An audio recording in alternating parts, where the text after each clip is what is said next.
Hey, what's up, friend? Hector here from StrongestHec.com. So the other day I was talking with a couple of my coaches and we started talking about, I guess, this idea, or we just basically started talking about strength standards. So like, what are some things you should be able to do when it came to your body weight, when it comes to lifting kettlebells, eventually getting into barbells? Like, what are some standards that we should basically shoot for and strive to achieve? So basically I'm gonna break this down into two segments, and I wanted to share with you what I came up with. So the other day I was thinking about it, I was like, man, okay, what would be some very simple strength standards that people could strive to?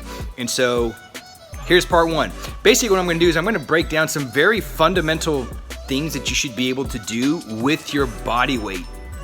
We're not even going to talk about kettlebells, barbells, anything like that right now, because if we can't move our body weight through time and space and control it with integrity, we're not going to move very well when we're under load, okay? When we're trying to swing a kettlebell, snatch a kettlebell, deadlift a barbell, that kind of thing.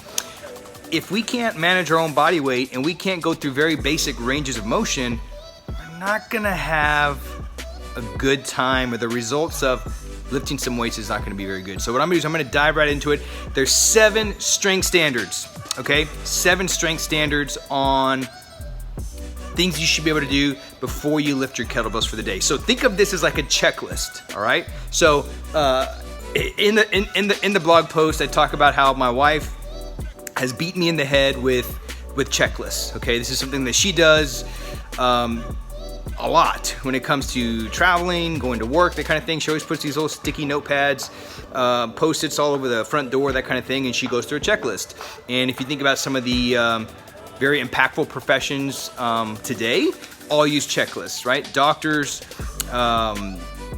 pilots, and military personnel, right? Before they fly any plane, before they perform any kind of surgery, before they go into any combat mission, they go through a checklist to make sure that they've got everything that they need, and they got all the nuts and bolts, all the T's are crossed, okay? So we should be looking at our strength training, we should be looking at how we move the same way. So we're gonna run through a very simple checklist of how we move, and if you pass those checklists, lift away, all right? Now, if you don't pass these, or maybe you can only do a couple of them, or you can't do all of them, that doesn't mean like you can't work out anymore or anything like that. This is just gonna let you know where you stand for that day, because believe it or not, every day we move a little different, right? So let's say, if you're traveling across the country and you've been sitting on a plane for 3 to 4 hours, you're gonna move a little different, your hips are gonna be a little tighter. So going straight into some kind of like kettlebell swing or snatch session or deadlifting or anything like that is not gonna be the best thing.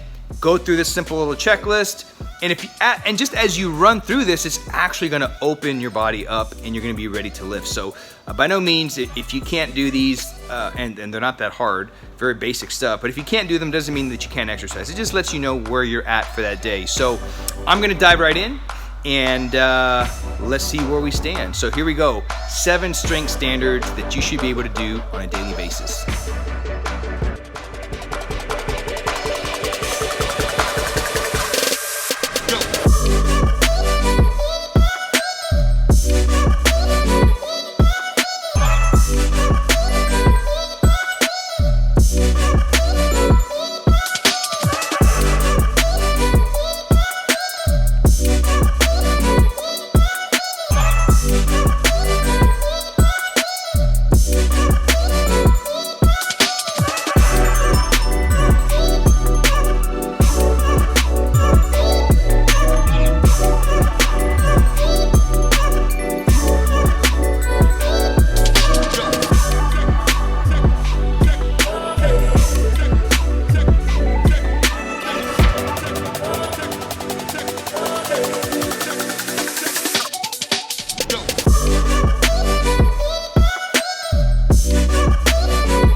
you have it, friend. 7 strength standards you should be able to do any day, anytime, without warming up before you exercise. So these are things you should be able to do every day without even thinking about it, okay? If you can't, you gotta take some time, put these in. Literally just get good at moving around. Set a timer 5 minutes, 10 minutes, and just kind of run through these on a daily basis. You can think of this as like a general warm-up. So I did a video and a blog post. I'll put it in the links below, or the comments below, or something like that.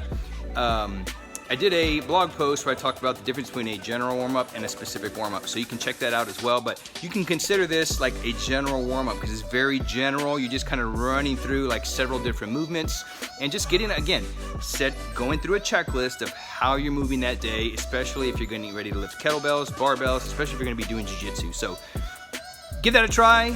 Let me know how it goes. You can leave a comment below or what have you, however you do all this video stuff. Either like it, share it, leave a comment below if you have any comments, questions, hostile remarks, anything like that. So thanks for watching. Hector@strongestech.com with 7 strength standards you should be able to do on a daily basis.